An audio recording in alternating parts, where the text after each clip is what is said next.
All right, we do want to interrupt that story because we have breaking news here at 9. Governor Ron DeSantis is speaking right now in the Everglades at the immigration detention dubbed Alligator Alcatraz. Let's listen into what he's saying. Mandate from the American people to finally deal and put to bed the issue of illegal immigration once and for all. And part of that, of course, was the border security, but a lot of that was the reality that you had massive numbers of people that have come into this country illegally, and they needed to be repatriated to their home countries. And so we knew in Florida that this was something that was important to our state. We knew we had an opportunity to really make a difference, and so we decided to stand up. And that was nothing new for us. We were the first state to send people to help Texas when Biden opened the border back in 2021. I launched Operation Vigilant Sentry a couple years ago to help fill gaps in the maritime interdiction efforts of the Coast Guard, that when illegals try to come in via the sea to the shores of Florida. And just from the state's effort, in addition to everything the Coast Guard's done, just the state of Florida, we've ended up stopping and returning 18,000 illegal aliens, and we just had a bust the other day. So that's been really important to keep the state of Florida safe. We've also done things like ban sanctuary cities. We've ensured that there are no ID cards, of course no driver's license, but any ID cards to illegals. We've increased penalties on illegals who operate motor vehicles. And so we're proud to have been a leader in that even before the Trump administration took in. But then when that happened, we sprung into action on our state agencies doing these 287G agreements with Department of Homeland Security. That basically allows us at the state level to be working in tandem on immigration enforcement. And that wasn't true under the Biden administration. I'd have Highway Patrol, they'd pull over illegal aliens, and then they'd have to call ICE, and ICE didn't want to deal with them, so they basically had to release them back into the community. And so now they have the ability to bring those folks and process them for immigration enforcement, which I think is something that's really, really important. We, of course, called for a special session of the Florida legislature at the beginning of the year, saying, hey, this is our moment. This is what we all campaigned on. Let's get it done. And, we had some pushback on that initially. I think some of these guys, they didn't want to follow through on their campaign promises. They even sent me a bill that would have made things like Alligator Alcatraz and Operation Vigilant Sentry illegal in the state of Florida. Of course, I vetoed that. Blaise Ingoglia was in the Senate there, and he was very much standing on the side of the voters that sent us here, and he opposed that sanctuary bill. We ended up getting good legislation passed that requires all state and local agencies in Florida to participate in immigration enforcement efforts. And so that really began in earnest months ago, and it has had a lot of success. But the one thing that we were running into was that DHS just did not have capacity to be able to hold and process these illegal aliens prior to deportation. We were using our sheriffs were using some of their local facilities. We would do what we could at the state level, but there was a huge need for additional capacity. And obviously they had a rough 4 years under Biden, really letting the agency wilt in ways that it was never intended to do. So we were asked, hey, if there's any way you can help with this, this is what you want to do. So the site here at the Dade Collier Airport in the heart of South Florida was a unique opportunity because while it was an existing footprint with a massive runway, it was something that was not necessarily full or being used all the time.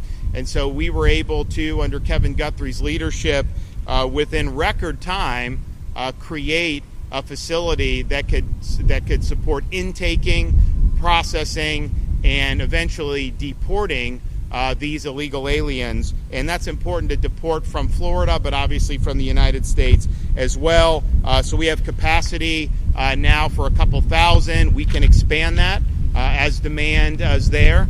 And we're looking forward to being able to do that. I know that the administration has called on other states to follow suit and expand this type of capacity, and I would just reiterate that call. I think it's important. I think it'll make a difference. And so we're here today to say, this was never intended to be something where people are just held and we just kind of twiddle our thumbs. The whole purpose is to make this be a place that can facilitate increased frequency and numbers of deportations of illegal aliens. And that is the goal. And one of the reasons why this was a sensible spot is because you have this runway that's right here. You don't have to drive them an hour to an airport. You go a couple thousand feet and they can be on a plane and out of here. So I'm pleased to report that those flights out of Alligator Alcatraz by DHS have begun. The cadence is increasing. We've already had a number of flights in the last few days.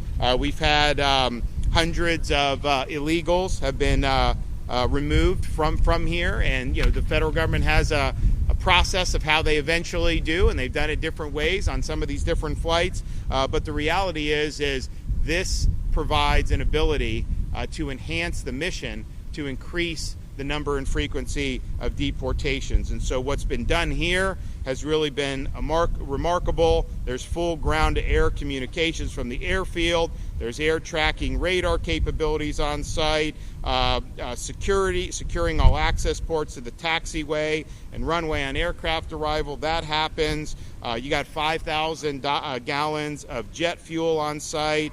You got runway lighting. You got everything you need to be able to do that. This airport is able to accept commercial-sized aircraft and conduct both day and nighttime operations.